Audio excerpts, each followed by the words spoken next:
We would like to call on the stage our next guest speaker, who has flown thousands of miles from Nepal, architect Sarosh Pradhan.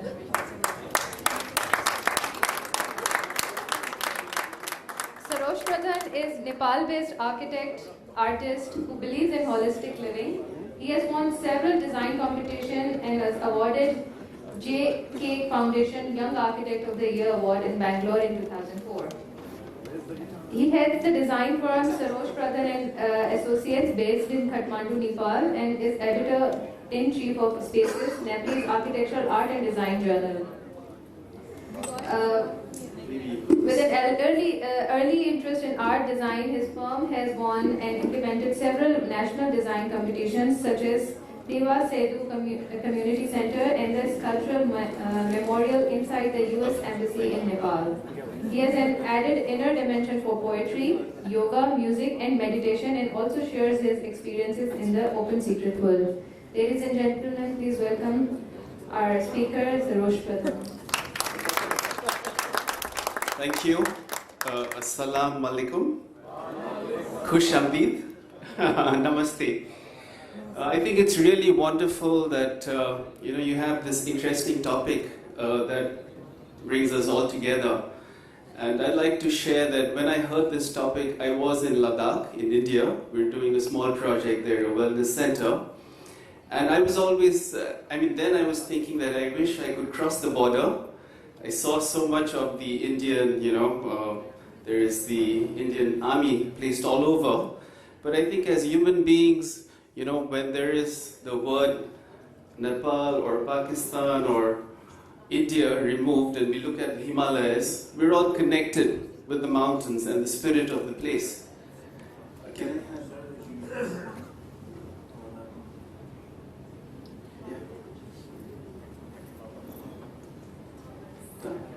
Okay. Yes. So the context of this, I think this conference is very, I had the intention that I wanted to come to Pakistan, and this paper landed in my email, and I wrote 2 paragraphs within half an hour and sent it, and the next I get this, beautiful short mail from Tanya saying your paper is selected. And therefore, I'd like to share some of my experiences, and which are of a larger context relating the earthquake, as well as a few of my projects that I feel that kind of translate the transformational lessons of communal spaces. So I think the first thing when we experience the earthquake as human beings, we definitely did not think as architects. We left our buildings and we searched for these open spaces.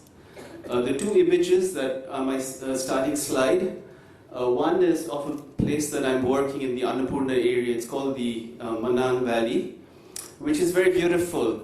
And the other one below you see, it's the Kasthamandap site, which is, the name Kathmandu is derived from this temple, which is right in the center of the city. So this whole building collapsed. And first, I think let me introduce, how many of you have been to Nepal? Oh, that's quite a few, but quite a few haven't. So I'll just take a few slides to show the uniqueness of my country. It's a rainbow of diverse people with the mountains, the hills, and Tarai region. There is a big cross-section of cultures that integrate. And with the blend of art, architecture, cuisine, music, literature, there's also different philosophies that intermingle. And I feel that culture is a product of our ancestors, and we have these stupas and temples which we are very proud of, which we feel that identify our identity. So I think the product of our priorities and actions, which our heritage had, is different from what it is today. But it is definitely stems from the people and the place as it evolves and the environment. So with the passage of time, various crafts evolved. The way we make bricks, the way we do our designs that relate to our culture and the stories that we hear in our mythology, and also the pottery and simple crafts of wood, metal, clay that evolved. This is a slide of Kathmandu Valley in 1950, taken by Tony Hagen, who was the first official visitor with visa number 1 to Kathmandu. And when you look at 1950, it's not too long, it's just 68 years back. And what it is today, it's, we've lost all the farming and all the open spaces. Yet, when you kind of contextualize all the cities in the world, I think this is not an isolated problem of only Nepal or Kathmandu. It's happening everywhere. This is the Bauddhanath Stupa in 1950, which had these fields all around, and there was, what we in architecture call a scale, where we could experience it.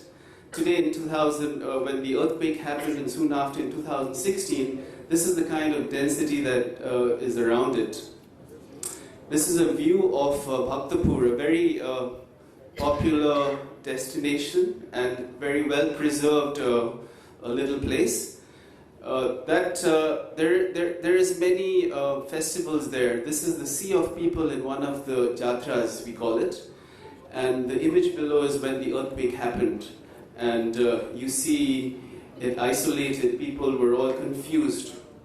And I think this is part of organic architecture where, it is not built to last forever, but over time nature reminds us that maybe we need to take care of it. Some of the wood that this is the Kasthamandap square where the name Kathmandu is derived. It was completely flattened. There was a blood donation camp that was going on, and I think around 25 people perished in this place. So it was a very deep reflection time. I think it brought the community together in terms of, I was out in one of the Nuwakot villages helping out with whatever resources I had. But it was sheer a moment where we did not feel that, I think we are doing this profession or that profession. It was a time when all the community, no matter who you were, you said that you're a Nepali, let's go and help other Nepalese. So we saw a lot of places in our inner Bahal courtyards where, these monuments completely collapsed. And that spirit of, losing everything, I think it also, in a way, it makes you very strong. You feel that maybe slowly and steadily we should rebuild. So those moments this is an image of the army camp where I stayed for a couple of days with my family. And it was a very deep reflection time of rethinking about the days ahead, how would reconstruction go, as well as relating to everyone in a very simple manner. And Nepal, besides the mountains and the beautiful temples, it's also a country of chaos in terms of political governance, in terms of the density, in terms of the revolution, in terms of monarchy changing into a parliamentary system. And we have problems that exist everywhere, density, garbage. But yet when we look at certain places like Bhaktapur and Patan and the heritage that we're gifted it, there are dreams that come into creative people that think that once the governance comes together, we will be able to showcase what we have been gifted with. And I think the question of identity comes in, where we're looking at this rich heritage passed on to us as a burden or precious inheritance, a gift or trusted responsibility.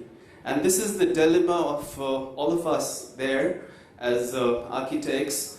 We see our city in the crossfire of globalization, where international chains and hotels are coming in, but yet we see these little, almost like ornaments, almost like jewelry shining in places for it to kind of work together. A little background of the earthquake. We had a major earthquake in 1934, and it is kind of documented that in Nepal the mountains are moving because of the two plateaus crossing each other. And every 75 years is predicted for a major earthquake. So this one that came in 2015, it was after 81 years. It's quite close. So in a way, we have this fear that we need to cater to, but yet economically people are not rich to build like Japan. So how do we, it's a time when it comes cyclically to think that the way we build, is it correct? Should things evolve? Should things change? New materials have come into the market. While UNESCO says that you have to rebuild with whatever authentic material that kind of exists, there is also this big debate about how do we introduce new, superior materials into these old structures. In day one, in Kathmandu, like a background of the valleys, there are three sub-cities, Kathmandu Valley, Bhaktapur and Patan. So Kathmandu is kind of more a focus of the government, so you have the center taking care of it. But the center sent bulldozers into these heritage sites. And as a first reaction, we thought it was good. But on hindsight, we feel that it really destroyed, all the wooden pieces, all the artifacts. And we felt that if that would have gone a little slow, perhaps we could have salvaged a lot of it. The other city, Patan, which has a more community dominance, it's more integrated with the place, saw something very different happen. There were no bulldozers. There were the community which came in and kind of looked at, the heritage that had fallen apart. And there was a reflection as to how to keep it. Simple things like, because it was the monsoon season was coming, how to just put a piece of plastic so that the wood would not rot. So these simple efforts by the community with the governance kind of helped, understand what was damaged, how to take care of it. And the courtyards, the communal spaces, I think were very instrumental in kind of keeping all these pieces together. And we see a lot of artifacts being stolen and taken into Western countries. But these courtyards acted as spaces to really protect. So soon the women and the local community were involved in the various processes of the reconstruction. And I think each piece, wherever they could, was put in a small shed, accounted for, and one by one the effort to kind of relook into our old books and understand and try to get more information as to how to rebuild. This is a slide of one of the pillars in Patan that kind of broke, and there was this heated debate about how to put this broken stone together. And I think with the advancement of medicine and the way we kind of use it is also applicable to architecture. So the local community said, why not have a piece of metal inside it and support it because it's a heavy piece. So while UNESCO says that no, you cannot do all this, but I think the community voice, if it's collective, it is stronger. So these are the present status of some of the temples and some of the work that is going in a very slow process, but it is heartening to see that at least there is that kind of sensitivity towards this craft and heritage that exists. So the lessons learned and challenges were really how to rebuild in a structurally sound way and not just an aesthetic way or just looking at history. And trying to get the exact standards required and how to involve the community, I think, was very crucial. And it's not easy to involve the community, but I think in times of trouble, I feel that the community spirit comes out much stronger. When your economy is good, everyone is in their own little castle. But when there is a problem, it's so heartening to see people overlap with other professions. So the government of Nepal, the Department of Archaeology, and local community efforts were critical in certain core areas. I must say that it's not the case in all the places, But in some of the places where we've seen good example, it's really heartening and sets a very high standard of what can be achieved. So I think there was also a challenge of old and new materials. When we see damaged pieces, how to integrate, new piece of wood or design into the old. We also experience insufficient skilled craftsmen, which is dwindling all the time. But it was also a moment where, all the money that we received from the community, from the donors, were also used in kind of understanding the skills that we could encourage. So the other challenge was also to get wood, timber, because it's expensive now, and kind of see alternative ways how to do it in a more efficient manner. So that was a little bit of the earthquake. There is enough material on the web, or you must have seen it, but just to give you a feel. And I'll just show you a few of the projects that I've been involved with. One is called Dwarikas.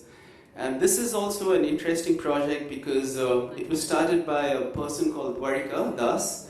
And he used to take long walks inside the valley and see these houses that were falling apart, and all these carved pieces were kind of being trashed. So he went on to a process of bartering. He used to say, I'll give you a new window, give me your old window that you're throwing away. And slowly that evolved into a storage area where he had collected 200-300 original windows. And when I got involved in this project, it was really a process to document how we would take all these artifacts into a new building. So we first of all kind of made an inventory of the entire collection and understood the size, the scale, the width, the kind of combinations, permutation it had, and identified all the different elements of the three-face window, the tikis here, which is the one face, and the pillars. And then we studied our three subcities to see the kind of language that existed. Like in Bhaktapur we have the 55 windows, so there is a certain kind of repetition of windows. So we said, why not this space? This was being turned into a heritage hotel. So we said, why don't we repeat it like the 55 windows with the pillars on top? And then there is the big window, small window, the way we put these little niches. Those are really the simple ear, eyes, nose combination of our Nepali and Newari architecture. So we had a small workshop where we kind of experimented with the craftsmen and kind of understood what could be done. So these are the rooms that we kind of came up with, where all the elements that we had, whether it was a pillar or a small piece, could be reused within the room as far as possible. And I think this hotel, no matter what problem we've gone through, the Maoist conflict or the governance problem, everyone that comes to Nepal would want to stay in this hotel because it kind of resonates the spirit that exists there. This is the swimming pool, which has got this little naga and a mandala, and a repetition of the stone spouts. So I feel that, from our heritage, there's a lot of music, there's a lot of scale, there's a lot of understanding that we can emulate and kind of put it into our space.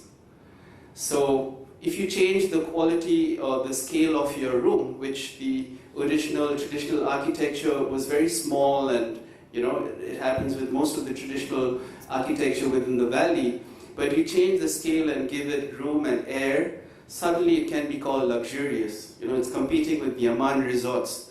And I feel that the way you use material, the way you use fabric, the way you use wood, is a statement of what exists in our community. And then overall, these two buildings really form a nice courtyard where the chaos in the street outside is kind of cut off.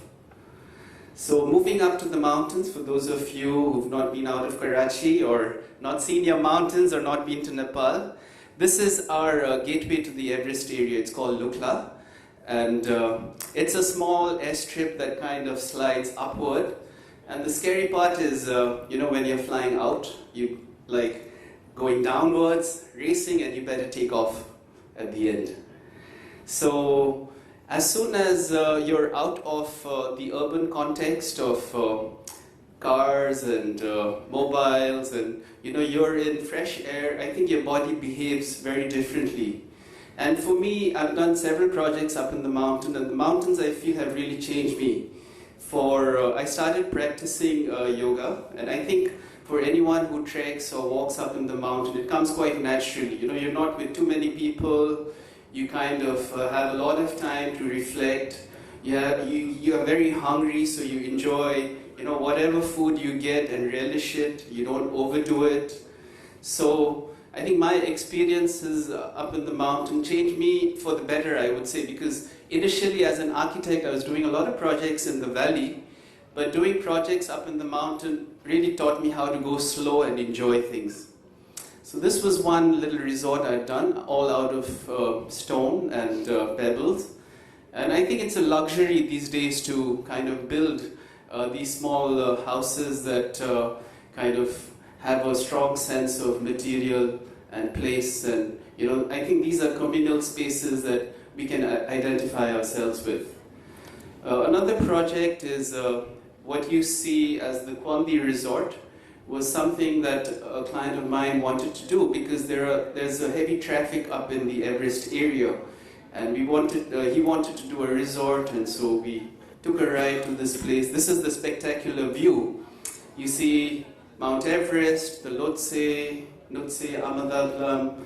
It's a very majestic site and very inspirational. So when we reached the site and I saw the mountains and I saw what architecture existed, I kind of said, a small SketchUp drawing. I said, why not we kind of have a pyramid? Of course, you see pyramids in Egypt, but when you look at its form, the stability, and you see the context of the mountains, the Everest, it's a pyramid in a certain sense. So then we made some renderings, and of course these are visuals that we discussed with our client, and then the difficult process of construction. So here I'd like to discuss one point regarding the community. We had two sections of people working here. One were the Sherpas from the local place, and we found that, I think in any place when, we have the workers, we tend to take it for granted and we tend to work, with a laid-back effort. And we experienced this in the project. Though the Sherpas are very good in climbing, but in the construction project, we felt that they were, taking their time. So we got a group of people from the Tarai area. They're more Indian inclined, but then we gave them blue jackets and red jackets. And we said, okay, you do this wall and you do that wall. Suddenly we felt the project kind of, there was a competition spirit and saying, oh, the Sherpas are, the Madesis have done so much and the Sherpas have not done this. And suddenly the project started taking another pace. So I feel that good competition is essential. Otherwise, you take it for granted. You just kind of take your time over it. And in Nepal, we take our time. But sometimes when we have to do this expensive project, it's really nice to have this competition. So the rooms are very simple. It's just really got a nice bed, but nothing much. And the view from your window, that's what's spectacular. And I feel that our architecture really needs to be simple, and it really needs to kind of not compete with the environment that exists outside.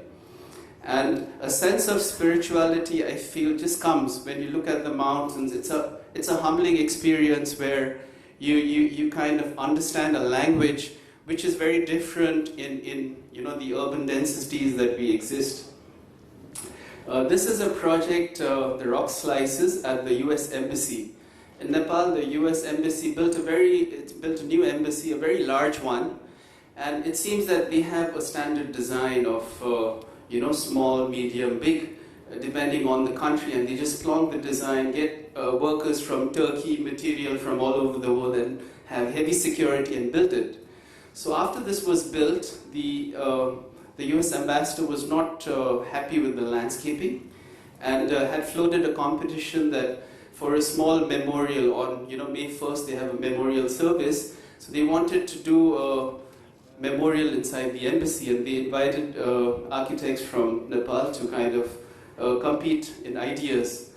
So I've done this, just one drawing of this one page. Below it shows my kind of documentation to a marble quarry. It's called the Godavari marble, of how big boulders are kind of taken out from the mountain and they're kind of sliced up and then sold as Godavari marbles. So that inventory of photographs I had in my computer, and I thought that as a memorial, I think it would be nice to have a landscaping element in the garden, where as you come in you see a rock, but when you go around it you just see slices. And that was my metaphor to the memorial, that it's strong but it's not there, there are gaps in between. And I wrote a little poetry about remembrance, recollection, respect, and some of the thoughts I had. And this design was selected, and so we built it. So it's beside the flag, and I think it is a kind of echo when people leave from the embassy in the evening. It reminds everyone that we're about the mountains, we're about the landscape, we're about materials that exist in our place. So I look at architecture very differently after really doing projects and involving myself with the community up in the mountains. This is a project I'm currently working in the Annapurna area, and this is a place called Manang. So the story of this is that it's a beautiful site, and in the 1970s, when our late King Mahendra came here on a helicopter and saw a beautiful site, this is the view, it's a photograph, it's not a painting. So when he saw this, and when he saw the people who were very backward, he kind of felt that he should do something for them. But it is interesting to see how intentions sometimes, good intentions can sometimes go wrong, because he told them that I will give you passports, I will give you privileges, duty-free, so that you can travel around, you don't need to only stay in this place. So over time what happened was there was a lot of migration. People from this beautiful place went to Hong Kong, went all to Malaysia, Thailand, all over the world, and started trading with the local Marwari community. And they started kind of doing commerce in Kathmandu, and you have the supermarket. So since the Manange sections were duty-free, they used to wear 4 jackets and come from Hong Kong. Yeah. So over time, these places that I'm working on it's all abandoned. You have these rich Manangis who migrated to Hong Kong, and but now they've forgotten about this place. But then I feel that with time, no matter how rich you are, you kind of search for your roots. And one Manangi from Hong Kong landed up in my office, and he kind of said that he wanted to do something back in the place where he was born. So I went with him to this place, and we looked at the site, and we looked at the open space, and we had 2 choices to build. Whether to build on a new green grass, a more stable area, or whether to take one of these old houses. And I suggested that if you could take these old houses, it would be a real challenge, and it would not be easy, but it would be better than doing an easy work in a new terrain. So after a little bit of making a model and convincing him, the way architects have their ability to impress the clients and kind of push them towards a good solution. So I managed to kind of show him the beauty of this place. So this place is very, very special. It leads to the lake, the Tirichotal, which is the highest lake in Nepal. And there is also the Thorongla Pass that crosses over to the Mustang area. And I feel that this valley is very fertile, and it's just like Kathmandu Valley in 1950. But if you don't have a vision for this, if you allow densities and traffic, and I think these days with the kind of construction devices that you have, you can just change a place. You can change Tibet into New York. So we're losing these places very fast. And I think when we talk about communal spaces, when you talk about interactive connectivity to your cultural heritage, these are very important places, very virgin places where we have to really take care not just in Nepal, but in neighboring India, Pakistan, Bhutan, this whole belt. So, last few slides, I would like to state that it is the spirit of a place, and we need to understand it. It's your priorities. You know, is it just economics? Is it just about more, or is it about doing quality relating to your heritage? So this is the way that we are rebuilding at that place, where it is really about stabilizing the hill and trying to integrate it with the architecture that existed. This is the buckwheat that is there. Whenever I go there, I become extra healthy and come back. And I feel that, you know, all of you, if you go up to your in Pakistan, I can assure you that you'll be healthier. And one story I'd like to share, which I did just earlier when I was in my office in Kathmandu, just staying there, I used to wear glasses. And slowly I started practicing yoga up in the mountains. And I'm very happy and proud to say that, you know, I don't overdo my computers, I don't overdo my work. And when you have a certain balance, your balance within yourself, you kind of also learn to balance your body and your parts. So, yeah. So these are some of the challenging places. Besides the beauty, it is not all about beauty. It's about, you know, why do people come to Nepal and climb mountains? You know, you're risking your life. You're kind of stupid to kind of, you know, from your safety zone to come here and climb mountains. But I can assure you that the few little climbs that you do and you have a puff in your breath, you'll be healthier. You will connect to a soul and spirit which you haven't seen. So I took this trek up to the Tilichotal, and it was just majestic. This is the lake where you can hear you know, the snow melting and the rivers are forming in this place. That's me right below, just lying down. It's heaven. You just be so aware and conscious of what you're doing. And I feel that is the necessity we require in our communities in the urban areas. You know, I'm not asking you all to be hermits and go up to the mountains, but I'm asking you to kind of see, you know, what are you working in and working at, and, you know, is it just, are you building more? I think the new norm for architects should really be to build small, build with a better density, and not overdo even if you have the commerce to do it. Last few slides about, I feel that the city should be related to your body. And the practice of yoga has taught me that, you know, you have all these chakras in your body. I feel that if you look at the city with also all these chakras, you will start getting answers that relate to a certain balance and harmony. And I feel that the health and happiness in the human body is related to cities and community. And I feel that the spirit of a place like Nepal, like up in Ladakh and the mountains here in Pakistan and Bhutan, kind of make you understand a quality which is required in this world. So these are, I'm showing off a little bit. I'm inspiring you all to kind of do yoga. These are some of my poetries.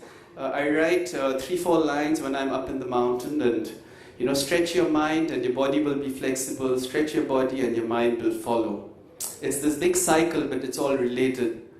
And doing this asana, the Sirsa asana, was kind of very challenging, but being upside down is challenging initially, like everything in life. But after you get it, it brings about balance, strength, and vitality within you. So this one is a little more, I think architects, it's for architects and for engineers, a little poetry. As you align and tune the energy centers within your body, mind, and spirit, an architecture and engineering blueprint of your latent potential will emerge. So for me, getting into yoga was an extension of architecture. It was about knowing the nooks and corners about you know, yourself.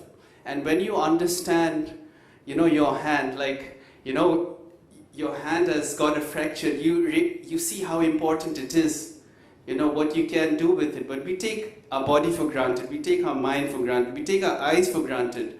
And I think that's where, if you're not aware of how we can sync all the energies to it, what is the kind of real energy you have and how special you are. I think you realize that.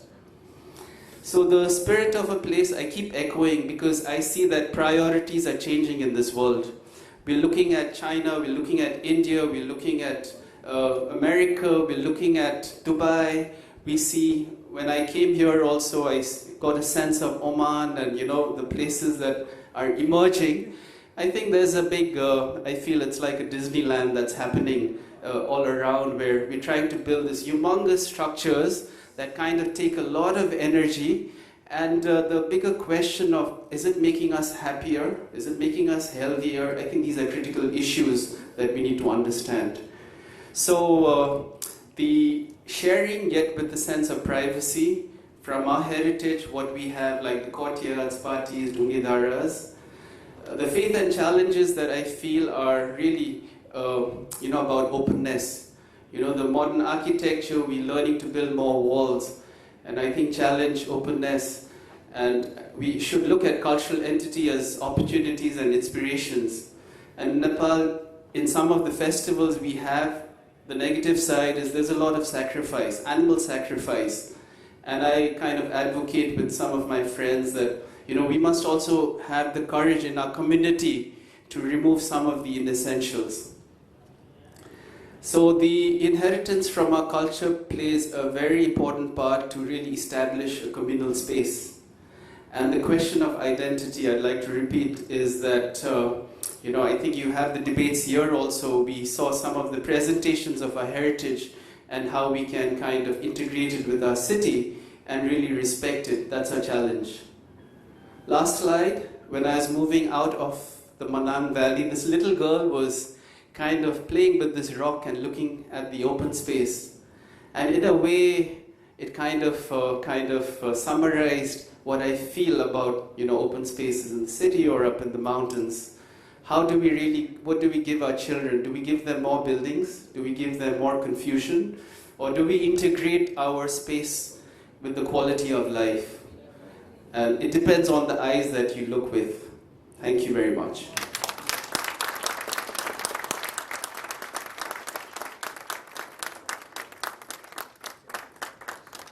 Thank you, Sarosh, for